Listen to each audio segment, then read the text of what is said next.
Hi, everyone. Welcome to Diversity with Diana podcast series, the podcast that discusses good governance, tech innovation, and inclusive diversity. Guys, we are here live in Kenya today, and we are celebrating the nomination of the new Chief Justice. Well, she's yet to be confirmed by the President, and that is Chief Justice Koome, Margaret Koome. We are so thrilled that the judiciary in Kenya has achieved over 50-50 gender representation. We're celebrating. Anyway, today's podcast, we're having a lovely guest. His name is Rob. Rob is a good friend of mine, Rob Omondi. He is a Pan-African enthusiast, a budding education and policy advocate who will take us today through the journey about future of education. Rob is an avid hiker. He's currently serving as an External Relations Associate Manager of Nova Pioneer Schools for Leaders and Innovators. And I know that he went to a lovely high school, the high school of Kamsinga Boys High School. I'm not done with his introduction. Robert, as an avid hiker and endurance sports enthusiast, he has previously submitted Mount Kilimanjaro with his colleagues and raised over $30,000 towards a scholarship and innovation fund. He has completed the Standard Chartered Full Marathon in Nairobi to bring his school and communities together. He's passionate about narrowing the achievement gap among African youth by pursuing inclusive and impactful policy changes in education sector. He recently, and this is why we're showcasing him today, he recently got accepted to Stanford School of Public Policy at Duke University on a partial scholarship to pursue his master's in public policy. Rob will tell us about his fundraising campaign, and we are here to support him. And I'm hoping that those of you who are tuning in live and those of you who will watch this tomorrow and many weeks to come will be able to support Rob in his journey, and I will link in his fundraising campaign link so that you can continue supporting him. Karibu sana, Rob. Say hi to the viewers online. Hello, everyone. Thank you so much, Diana, for having me on your podcast. I'm really excited. I've been thinking about coming on for such a long time, and we've talked about it for time immemorial, but I'm glad I'm here finally and talking about something that is very close and dear to my heart, and then also just other things that will add value and add color, to that topic.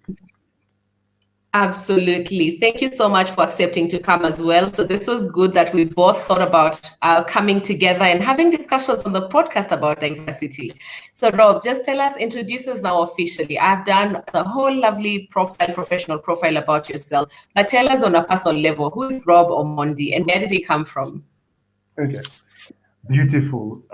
So I always get anxious when I'm asked to introduce myself because I'm like, wow, I'm a man of multitudes, so I'm like, okay, how do I put all those things together? But in essence, I am, someone who comes from a very proud lineage of important people in the sense of people who dare to believe that they can be able to do things, right? And I think even just by the simple fact that I have 11 names that reflect all these things, right? So I think when my parents had me, they had different, ambitions about who I was going to be.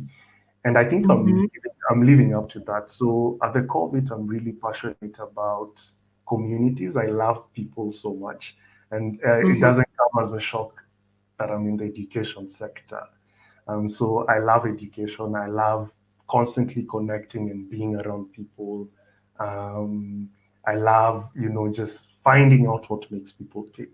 And then through that, I believe that's, sometimes I am really convinced that it's my calling to make sure that people are finding, their true self and things like that. So I'm passionate about communities, passionate about people. And then I also really love history and being able to just use that to contextualize where we are now as a society and what that means, for everyone else. So in a nutshell, a young man who grew up in a low-income family, but then through things like education, I've been able to, get to where I am today. And then I'm now passionate about like paying that forward. And in terms of where I come from, as I said, I'm a man of multitudes. I was born in Kiambu. I was raised in Nairobi for a bit. I grew up with Wow. I grew up with my grandparents in Nandi Hills. I went to school in, like Western Kenya, and then I'm back. I'm back in Nairobi. So I feel like um, the country feels like home because of all these different experiences I've had and all these Right. different places. I always find it difficult just like pinpointing a place as home because literally there's traces of me and my family in all the different places I've had the opportunity to spend time in as I've grown up. Wow, really, that's like a lovely journey that you've been through in life. And guess what? You are still going through a journey.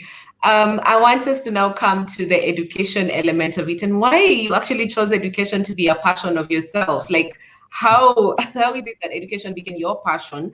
You went into being an educator, you work with an academic or educational institution, and now you're still pursuing your education abroad to come back and serve the community as is still your passion. Yeah. So when did this happen? When did this begin tickling your fancy and you fancied education so much that you consider it a passion and your area of expertise and you're working towards even doing more with education? Yeah. Oh, good question. Good question, Dana. I think for me, it's been a long-winded journey. It was never linear, right? Because Mm-hmm. as the first son of, like a family from Luo Nyanza, there's always all these expectations about what you're supposed to do and what it means for the community and things like that. And I think from a very early age, as I mentioned, like I come from a low income background. So, of course, education was non negotiable. It was either I do well or I do well, right? Mm-hmm. And I think those were the conversations I was really having with my parents. And I think Right. for me, so like I took that very seriously because I was like, oh, since these guys are so serious about this thing, it means that there's something here.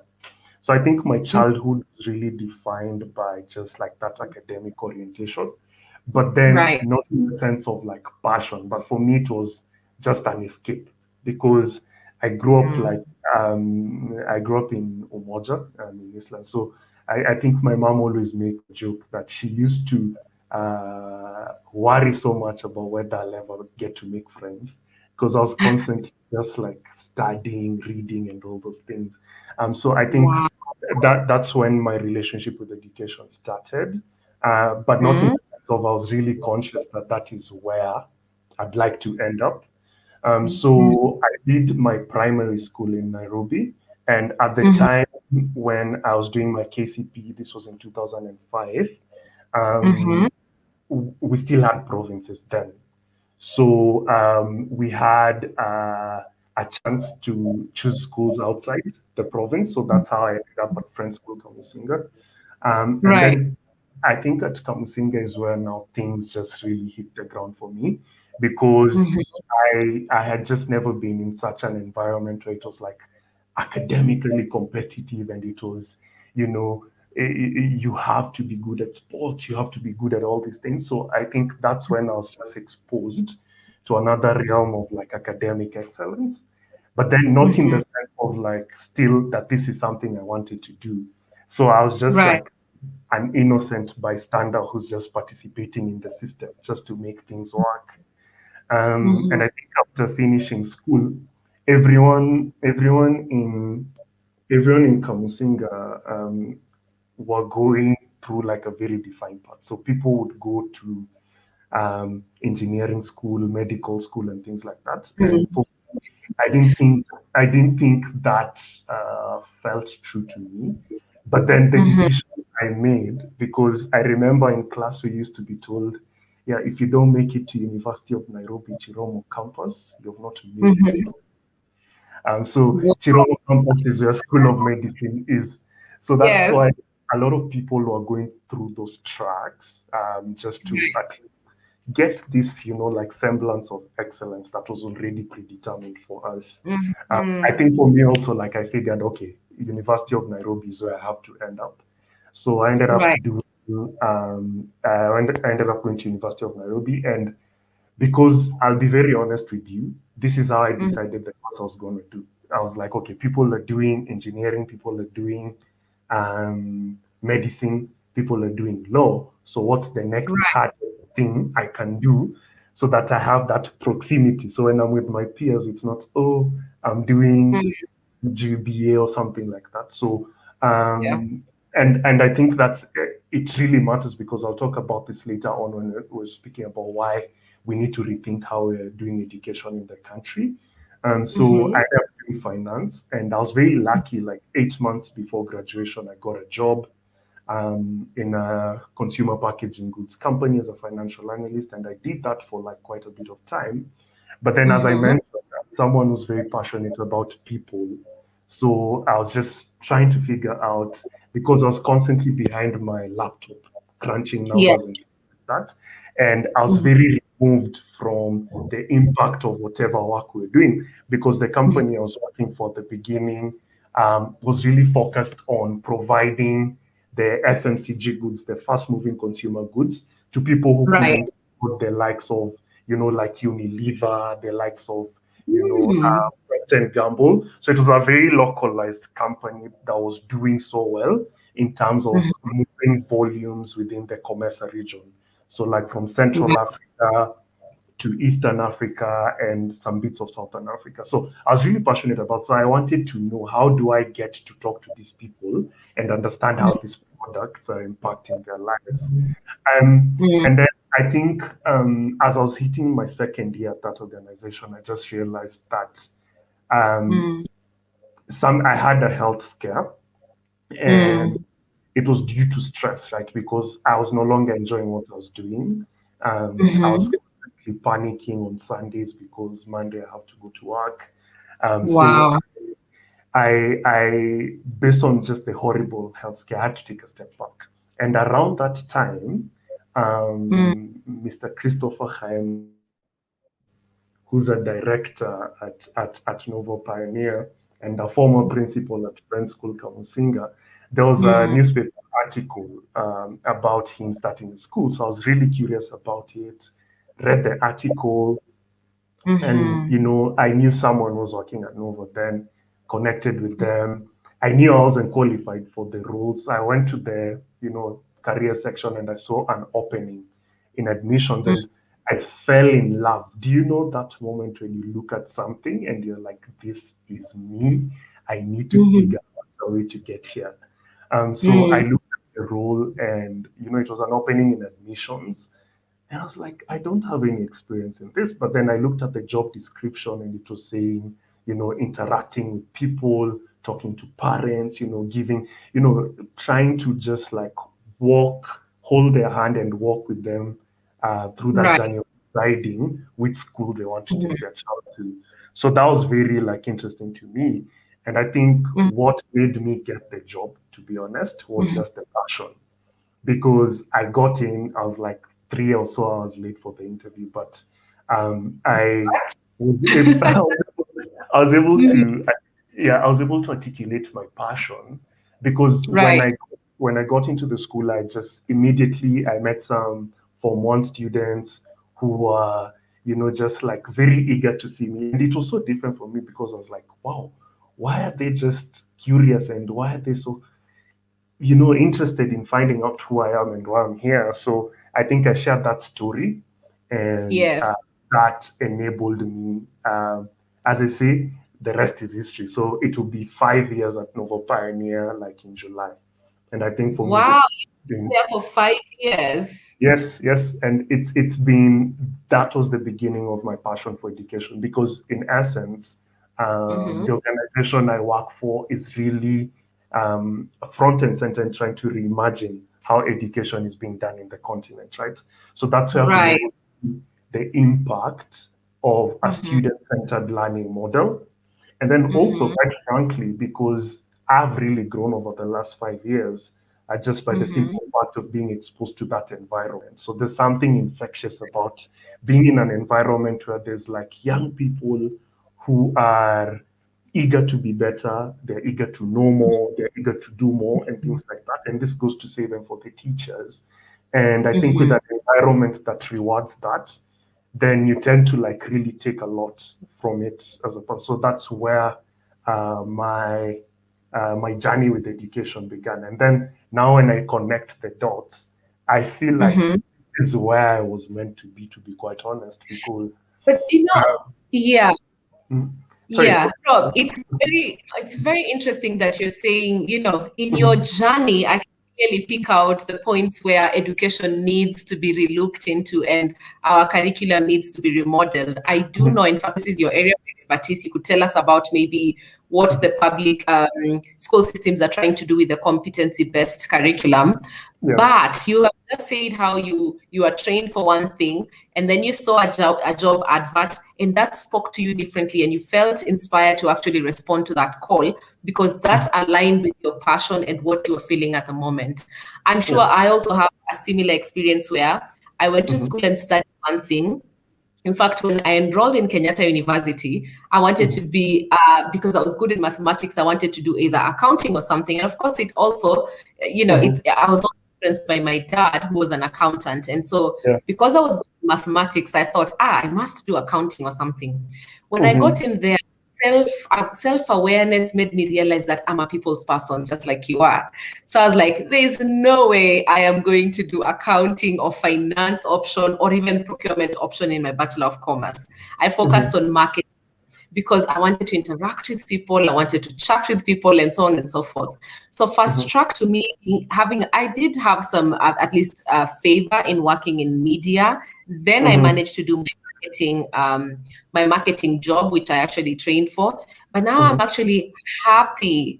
I am happy to be working in the humanitarian space. And I've never been in a class where I was taught how to be a humanitarian or I was taught how to do programs related to humanitarian activism and tracking impact monitoring and evaluating of programs. All these came to me because the more I became, the more I realized education was a good foundation, but this is what I want to do. This is what I feel good at doing.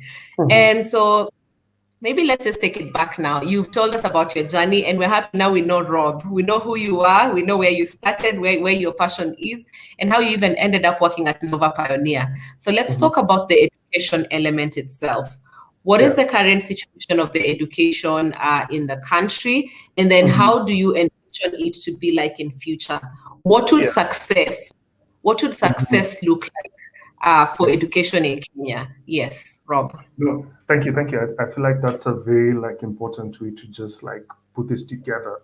So when you think about education in Kenya, you really have to you can't think about it without the historical context, right? So for me, just through the 5 years I've worked at Nova Pioneer, I've been able to just do a lot of research and figure out how did we get here in the first place, right?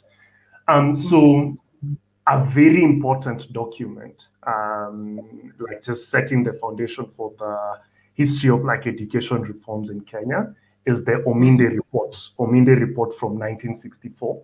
So the Omondi report was essentially looking at, so at that point it was 7 years in primary school, 4 years in junior high school, 2 years in senior high school, the A levels, and then 3 years in university. And so that was like the colonial period. But then when you think about the colonial period, this is before independence. Education was stratified in terms of racial sort of like quotas, right?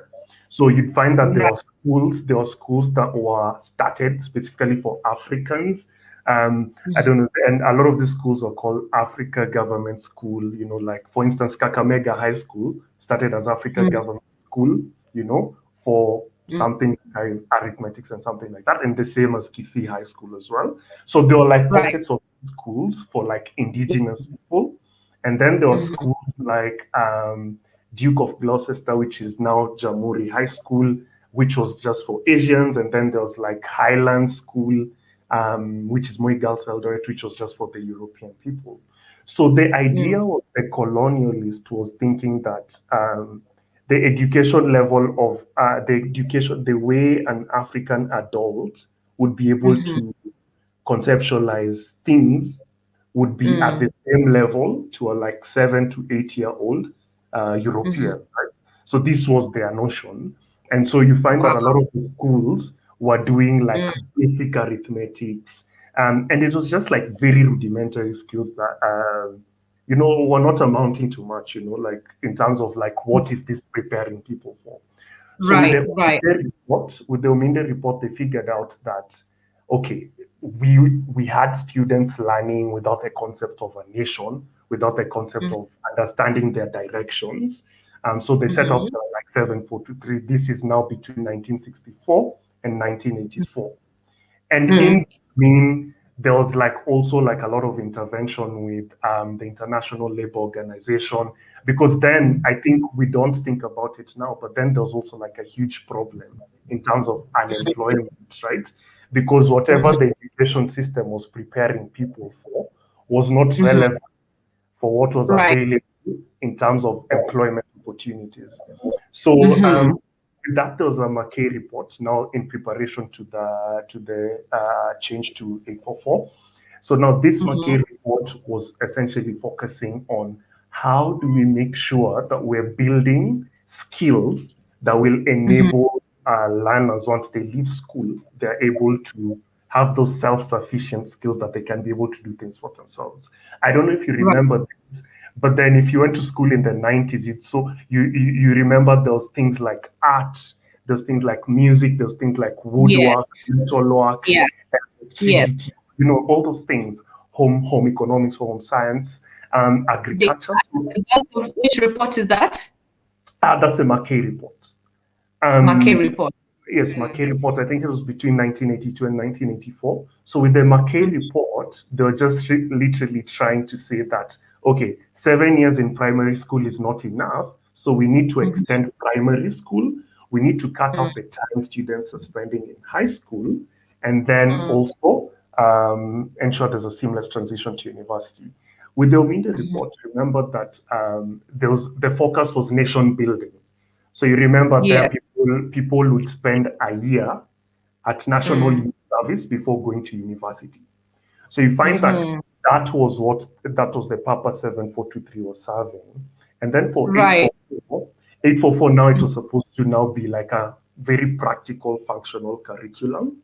But then along the way, it became all about, the mean scores, right? Because people were not looking at the learning outcomes. People were looking at learning outcomes in a very linear way. And that was, oh, Right. what are you getting? As a school, you'd only be successful if you've gotten a mean score of 10 points or something, or Right. if you have X students who have gotten A's and above, forgetting that there's a whole population that doesn't even qualify to get half that, right?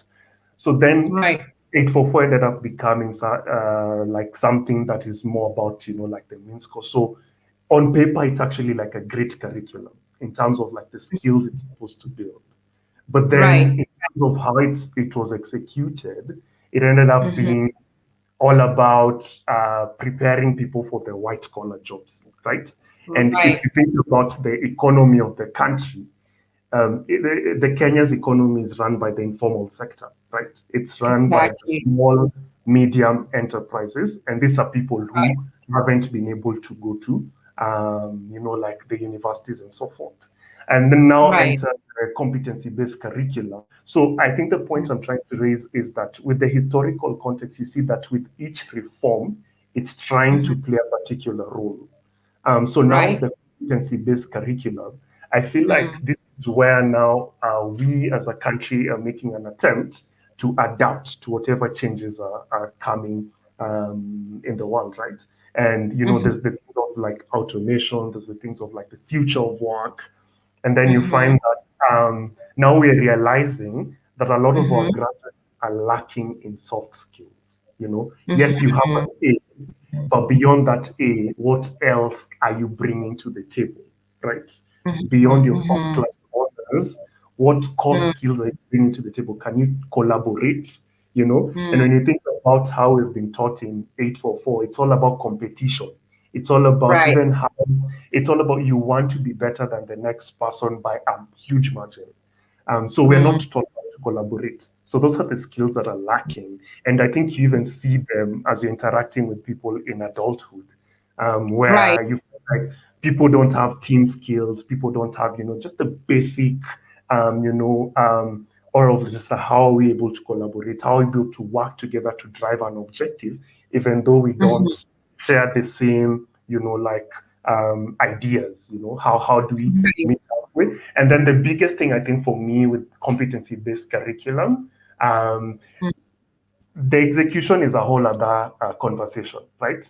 But for me, I think what I'm thinking about is how do we work with what we have? And I'm thinking for me, the biggest thing with the competency-based curriculum is because it Right. has 7 pillars. It has 7 pillars. And for me, the pillar that really stood out for me the most is self-efficacy.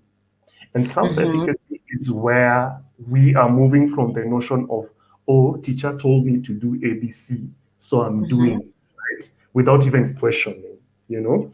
And you find that Yes. now a lot of us now, as we move to um, the employment world, or even we start our own businesses, we have these ideas of dogma where we're just following things because they're supposed to be followed.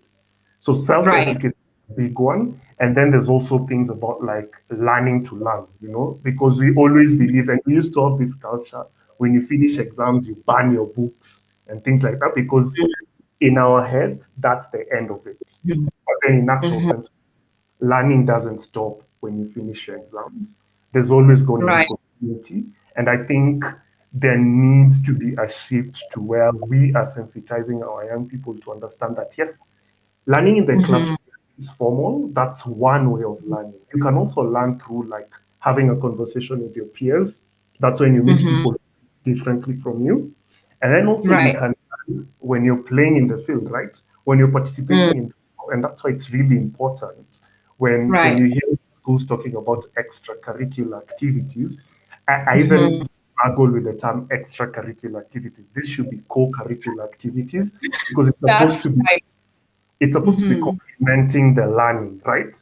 So that you find Right. that things we can't teach people about, you can't sit in class and say, today we're teaching you about how to deal with failure. Trust.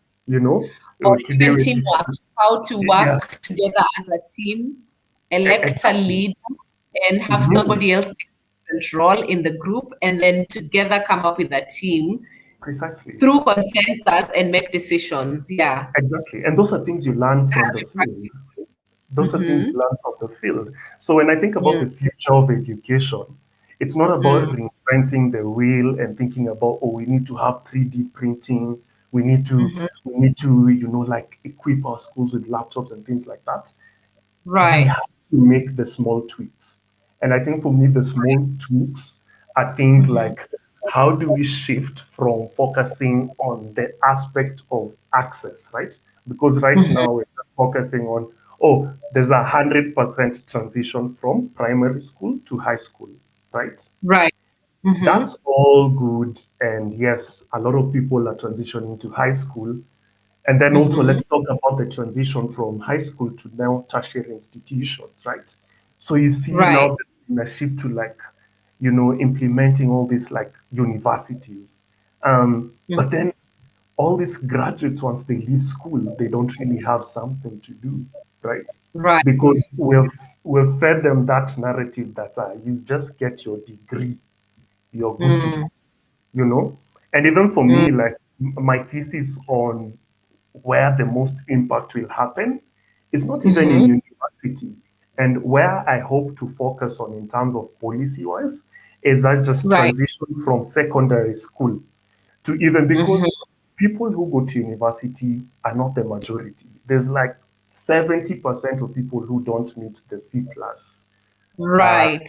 average Right. for them to be placed in And universities. yet they enter the job market and they're able to actually fulfill the duties that are required of them. Some of them employ the people who come from university and Mhm. create jobs that even university graduates cannot even achieve, you know?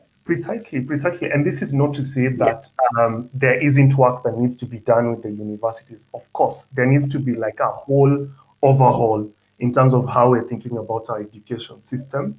But for Right. me, like, where I really want to focus on, and I think where the future of education is Mm-hmm. how are we going to reimagine how we're doing vocational training institutions, their polytechnics, you know, Mm-hmm. because those ones have Mm-hmm. been neglected. And I feel like that's where the most impact will actually be. Because as I say, the economy of the country is run by the micro, small, and In medium formal enterprises. sector. And a Right. lot of, So, yeah, yeah, and a lot sorry, of these, just yeah, a comments. lot of Yes. these, yeah, a lot of these people are the ones who'd like have those skills that actually are lacking right now. You know, let's say you need a plumber or something, you wouldn't know where to look for someone like that, right? And when they Right. leave technique and when they leave these places, they have the Mhm. ready skills to start something for themselves. And I Right. think there's just like a lot of conversation that needs to happen around how we're thinking about how we're shifting from access to outcomes. Mhm. Yeah. Right. I was going to say actually, there are two things that you mentioned. Number one, the fact that many people who've gone through 844, Mm-hmm. and hopefully now with the CBC it will be a different story, have do actually lack soft skills. And Mm-hmm. maybe that was something that was deliberately included in the curriculum. The other thing you've mentioned, and that one I resonate with it so much, especially when I was doing my undergraduate, my first degree. And this is where the education system tended to make us think that we need to agree with everything the teacher said. So we never really had the autonomy of thought. And Mm-hmm. then we were expected to all respond in a singular manner. So Mm-hmm. if you respond or you have a divergent view from what a publisher said in a compulsory text, then that meant that you knew that your assessment would have to pay the price because you did not Mm-hmm. repeat what you said or agree with what was taught in class. Now, to be Yeah. honest, I enjoyed my master's studies at Strathmore because that one was very different. That Mm-hmm. one allowed us to freely take whatever arguments that we wanted to take, for as long as you can defend it with as much, let's say, data points, or Mm-hmm. you actually get fellow scholars who also hold your similar opinion. Therefore, you are not penalized for having a divergent view from what your tutor had. Now, when Mm-hmm. we attain that level of, let's say, assessment in our curriculum, then that's when I'll say truly we are getting somewhere. So I wanted to Yeah. make those two quick observations and then maybe just come to now the future of education. And you've been talking about this critical point, the personalized learning, or you actually mentioned this one was self-efficacy of the students owning their learning, knowing that after examination, that doesn't mean that you actually throw your books away. It is not what education is. It's not about the assessment. And actually, that assessment, do you think assessments are the right way to gauge whether somebody has understood a concept or whether someone is actually competent to do a job? Maybe that's when Mm-hmm. you can answer. And then as we look towards, I want to know about time and place. Mm-hmm. Must education, if what if my child is able to learn all the 4 years content of high school in 2 years' time? Will you force him to Mm-hmm. go to school for 4 years?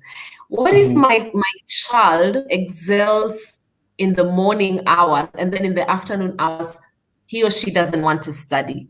Will you force me to put my kid through school from morning to evening? I want to talk Mm-hmm. about the diversity of place and time in the future of Mm-hmm. education. These are the things that we need to relook at because Yeah. some Western states have changed these things. Must my Mm-hmm. child be like my neighbor's child? Maybe I have looked at my child, I see that they're good morning people, in the afternoon they can do sports and other things. Why can't I sit with an academic institution and design a course that can work for my child? I Mm-hmm. take it back to you, but you take it away. I don't know, I've said So, so many things. Feel free to okay. take it away. Great. So I'll try my best to answer like all the different components you're bringing out. And then in case I miss out on something, please also I'll just remind. prompt me so that, yeah. So I'll start with the beginning question about like assessments, whether it's the right way to gauge whether someone is competent or no. So I think Right. my answer won't be like a direct yes. It's a yes Sure. and no. It's a yes and no, and it's yes and yes depending on what kind of assessments we're using.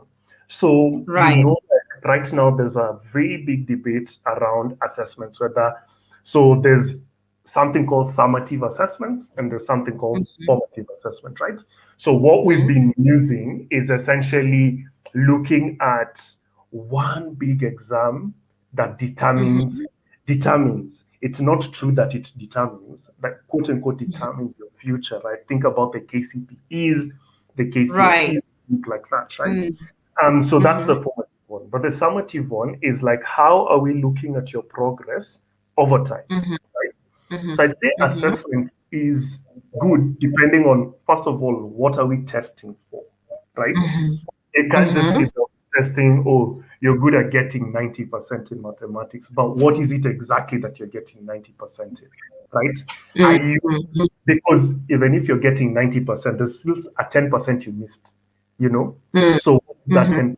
So we need to like rethink that whole assessment exercise in the sense of Right. what are the core areas you're testing, and so when you're thinking about the outcome, it has to be this is the end goal in mind, then we're working backwards. Let's say, for instance, we want Yes. students to be at above competency level in terms of number recognition from 1 to 100, right? So that's a learning Right. objective. So that's a learning objective. So how you Yes. get there then is the problem, right? Are they cramming, right? Or are they going through like a methodical way that is allowing them to interact very critically with the content they're learning? So I think there's a part of me that is a proponent for assessment, but then with a caveat, it has to be you have to be very clear on what you are assessing, and Right. then it has also to be that you're able to see how someone is tracking over a period of time, right? Let's say Right. if it's that number recognition learning objective that I talked about. So you can say, let me look at how student X has improved in their number recognition from the time they entered grade 1 up until the time they're finishing class 8, right? So, that's a very fair assessment because it takes into account all these different periods of time, the ups and downs and things like that. So, still, it's not a linear journey. Whites and Right. no, I think I'm seeing us moving to this format of standardized testing where we're just like looking at people who are just good at taking exams, you know, and you find that the system is rewarding to those folks. And the people who have made like inroads over the different periods of time, it's now they're considered you are not doing well because just in this particular component that will define the next path, you're not meeting what is the set objective, and it could look differently. So I think that's my answer to and I think there's just a lot of research, a wealth of research around what is better than the other. But I think a combination of both in terms of the formative assessment, just that one assessment, and Right. the formative one, where it's like sum total of all these things. And then now to your question around like schedules, or your child is good in the mornings and things like that. So how do you make sure? And let's be very honest, for you or for someone to be able to think about that, we need to be alive to the fact that you have privilege, right? For you to even Right. identify that your child Okay. is a morning person, right? There's that Right. privilege. But then Right. there's people in this country, and I feel like that's why I'm thinking about the future of education. It needs to speak, not it needs to cater to every single person, you know. So Yeah. in terms of just thinking about fine tuning the schedule, the reality of life is when you start working, it's going to matter if you're a morning person or if you're an afternoon Yes. person or if you're Right. if you're an evening person. You just have to do the Although the work. future, Wait. The future of work is changing now. People are actually selecting what times to be productive and what times to work. That's the funny thing. And, I do acknowledge what educators would say that, yes, let us also let's instill values or systems in our kids to be able to blend well with society and to be able to work in a team. But then there's kids with special needs, but there's also the differently gifted kids. So it doesn't mean that your child is mentally different. No, it actually means that they perform better at different times. And these are the things that I think I've seen. I don't remember whether it was Dr. Haemba who was working with an academic institution in South Africa, and they were looking at a learning academy that was actually picking out the differently gifted kids and putting them through a different curriculum or a different system that they can, fast track their learning. Yes. Yeah, I get that. And I think, so that's, thank you for clarifying. So with the future of work changing and things like that, I think we need to be aware that as other places are plugging and playing in this whole like future of work situation, for us, we're playing catch up. We're playing catch up. To be honest, because there's all these gaps that we've not been able to fill. And then there's this thing that then also needs to be incorporated in the learning in the classroom environment where it's differentiated learning. Of course, it can't account for oh, I'm a morning person or I'm an afternoon person, but it accounts because the key thing in a classroom is that students have different learning abilities, right? So you find that there are those ones who grasp things through seeing, those ones who grasp through talking and things like that. So there needs to be like that differentiated approach, then that is distilled down to the classroom level, where then students are able to feel seen. You know, like as a student who has, let's say, like dyslexia or something like that, like a learning challenge like that. It's just the small things the teacher needs to tweak how, like they're engaging in the class and things like that, right? But then the differentiated learning, meaning that everyone is not grasping everything at the same time.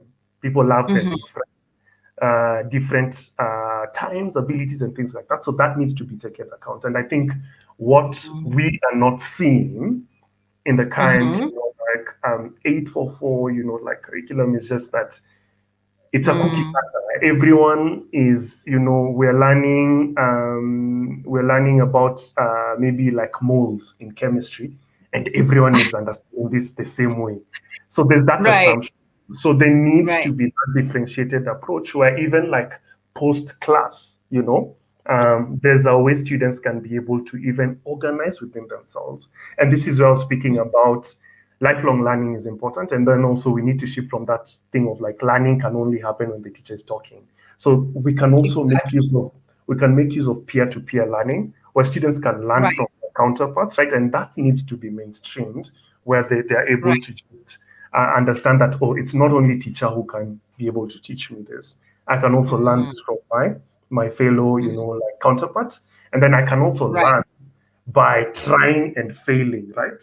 And then also we need to, demystifying failure in the classroom is also important, because then the classroom needs to be a safe space for students to fail, in the sense of this is going to be a stepping stone for them to just get to the next level.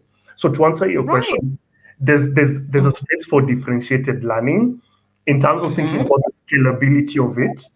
At this point, I think where we're at as a country, there's definitely things we can do in terms of differentiated learning at scale across the country, in terms of just making sure that we're catering for the different students. And then the differently able students, like the ones who need special attention, of course, then there needs to be more investment in, like special schools where the students can be able to like get that specialized attention. Yes, it's good to be able to socialize them by like putting them in, like in the same, like environment. And I remember when I was in primary school, this was when like public schools were being invested in massively in the 90s. The public school I was in had a special unit, right? Where yes, the differently able students were able to learn within a safe space, but then during this time, we were able to interact with them, So then they're able to socialize and things like that. So that's why I'm saying when we think about the future of education, it's not Yes, about big things. It's about just like the small tweaks that we need to do to make sure that absolutely. we're going back to an education system that works for all students. Doesn't matter whether you are from a well-off background, doesn't matter Mhm, whether you're from a low-income background, doesn't matter where you're from, like another underprivileged background, or doesn't matter, like your learning abilities, but mhm. you need to have a safety net in that when you go to school, it will give you the Yes. skills you're supposed to get from that school. It will give you the Mhm, social awareness that you're supposed to get from that. And it also gives you mhm, the confidence so that you're able to navigate this life, like as a confident human being who right. understands, like their blind sides and also all those other things. So I think that's essentially what the future of education should be looking like. And I think that's why I'm really interested in going back to school because, as I said, I'm not an expert in these things. It's just that I've worked in Yes. education for the past You're 5 years. working towards being the Yeah, expert. Come on. yeah, I'm working. Yeah, I'm working towards it. I'm working towards it, and that's why I'm even, like very eager and passionate about going back to school. Right, right. So I think that we have spoken a lot about the future of education. I see that we have spent about 44 minutes and 30 seconds. So good on us on talking about the future of education and getting to know you better. How Yeah, about we spend the next 5 or so minutes to just talk about your journey to Duke University and exactly where you need our listeners or people who are passionate about education to come and yeah, support you at, because I think it is important to be there as a community and to support each other. So, yeah. even from my end, I'm like, yes, Robert. Robert needs to go to Duke University, and we are going to make sure that that happens. No, Yes. Tell us about thank, that course you're doing and how you felt when you got that admission letter on the partial scholarship. thank you so much, Diana. I think for me, like, I'm still trying to put the apt words to describe how I'm feeling. Because they always say that it takes a whole village to raise a child. Image. I Right. think for me, it will take a community to get my degrees because right from the time I decided I'm going to apply, I think different people have played a different role in getting me to where I am today. And I won't lie that it's an easy process. It's something that I've been thinking about and I've been very hesitant and very scared in certain periods where I've started applying and then I've ended up not finishing. I did the entrance Mm, exams. I ended up not doing so well in them. But I think at the core of it, there's a connection here between my admission to Duke University and my why, right? Because you know how in schools we have school mottos. So for Duke University, the what they aim to stand for, like in terms of their mission is students who stand for something. So I think for me, like with just like the view of like education and the things I'm passionate about, like in education. So I think being able to go to Duke will mean a lot, not just for me, but for the community, for the country, and like the continent and things like that. So right right. now, oh, Dan, I think I lost you. I lost you Yes, for like a you good are, reason. you are still live. You are still live. So it's Oh, good oh, people to hear good. you. Yeah, so Yes. I was just talking about how this opportunity is not just mine, and the fact that there's a whole battalion of people rallying Mhm, around me, supporting me, just mhm. shows you that it's not a win just for me, it's a win for everyone who's dreaming and thinking about, oh, I want to achieve this goal, but it seems so big and unachievable and things like that. So um, it's right now we just hit 1 million shillings in terms of like Wow. contributions. um Congratulations. Thank you so much. So we have 4 million shillings to go, and I'm very like optimistic that we're gonna get there. Mhm, So, and I want to call out to like everyone who's watching and listening to me speak for over 40 minutes about the things I'm passionate about and things like that. So when Right. you're contributing whatever amount it is you're contributing, and for me, I'm not just thinking about the contribution in terms of monetary contribution, even the people who are sharing that post, who are sharing Right. that link, people who are like whispering to other people in case, they don't have, like the means to contribute, that goes a long way. When to those people who are listening and to those people who are watching, I want to tell you that this is an investment. Think of Mm-hmm. this as an investment, not just an investment in me. I'm just a vessel to achieve this, like to champion these education policies that would get us to, like a different space as a country. And I think when you hear me speaking, it's very easy to be like, how naive of this person to think like, he can be No, able to. no, not at all. Not at all. I beg to differ. I see the passion, and yes, we all see the passion that you speak with when you're convicted about this plight to education.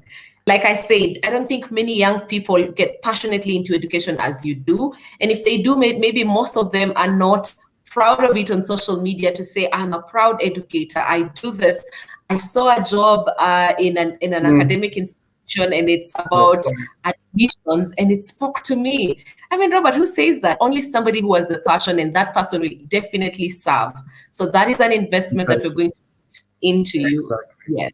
exactly. Yeah. So I speak for all those people who are not able to, passionately Right. raise up their hand and say, I am a passionate educator and things like that. So the link is available. Diana will put it, like on the show Yes. notes. And On the video. Yes. yeah, and then please contribute whatever amount it is, 10 bob, 50 bob, like all currencies, Yes. share it out wide. We are Yes. going to do by all means necessary, and it won't be possible without your support. So that's my very short TED talk to these potential investors in this dream. This was a lovely conversation. Thank you so much, Robert, for coming on, being vulnerable, exposing your life to us, telling us about Yeah. your journey, your profession, and the current state you're in right now, which is in fundraising for your education at Duke University. Yeah. Now, being a mathematician, I've done my quick mathematics. If you're saying about 80 people contributed and you've reached already 1 million bob, Yes. my estimate is that each person contributed approximately 10,000 shillings or more. I believe we can do this. Come on. So Yeah. my prayer is that in the next 2 weeks we get to double that amount, and Yeah. so we'll be distributing this podcast to whoever can be able to tune in. I'll actually Yeah. have someone cut it short so that we can have highlights of areas where we've spoken about your education, and also a call to action to the people listening. But thank you Mm-hmm. so much. Do you have another parting shot maybe to the podcast listeners? Mm-hmm. I'm sure I'll invite you again later when you're done with your studies. No, for sure. Even when I'm in Duke, like I need to talk to you about Right. that experience. So it's a pre-Duke, at Duke, and post-Duke. Like Post we and something in between. something in between. So my parting shot to everyone listening is that so I think about myself and all these like bold, ambitious goals I have, and they're intimidating, but I believe in them with every single piece of blood that flows in my body. Um, and I want to encourage everyone who's listening. It doesn't matter whatever it is that you're passionate about, be it music, be it cooking, be it whatever it is, be it someone you want to be with, Right. but that don't take it with, like a grain of salt. But then at the end of the day, you need to take a bet on yourself, because Mm, how will the world believe in you if you don't believe in yourself? So it's right. rarely said enough times, but I want to encourage you guys and look at my story as an example. Literally, low income background, went to public schools, never imagined that, like I'd be able to do the big things I'm doing now. But then I'm even doing bigger things that just Yes. because I dared to like believe in myself and things like that. Right.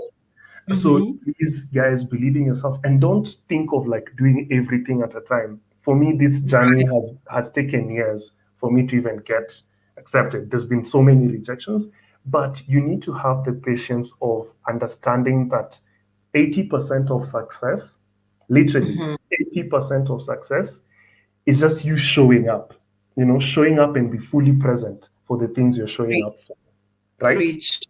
The 20% of success is you being selective about what you show up for, who you show up for, and combining all those things and prioritizing that agenda. So, Yeah. literally, whatever it is that you're doing, whatever it is that you're imagining of doing, whatever it is that you want to do, think about it like, in terms of like 80% of success is showing up, right? Show up consistently. Show up when you're tired. Show up when you're discouraged, but still show up, and be present. And then the 20% is all about you just being selective about what you're showing up for. And then when you do these things and then being consistent then at all these two, right? And then when you finally do these things, then you'll be in a position where I'm in right now, where I'm like, I'm actually going to Duke, right? And we actually raised 1 million shillings. Yes. So, like all these things pay off, like when you continue taking advantage of yourself. Yeah, it all adds up. So that's literally my parting shot. Thank you very much. Thank you very much, Rob. And I can see your fan base is coming to the comment section. We have Stephen who sent a comment at 7:27, and he said, "God, Rob." There's Peter Cheki who sent in a comment at 7:32, said, "Rob is so passionate about education and is truly the heartbeat of a free nation. Support all the way." Daisy Accord sent her comment not more than 10 minutes ago. She said, "I love this. The future of our children is bright when we have such brilliant minds in leadership." Then we have Elisha Oyuga who just said, "You're a brilliant young man. God and us will see you achieve your vision." And I want to say, I end my parting shot with saying the same thing. I see the passion in you. It would be such an honor to be part of the people that help you to get to Duke. Thank you very much and have a good evening. Bye. Bye. Bye. Thank you. Thank you.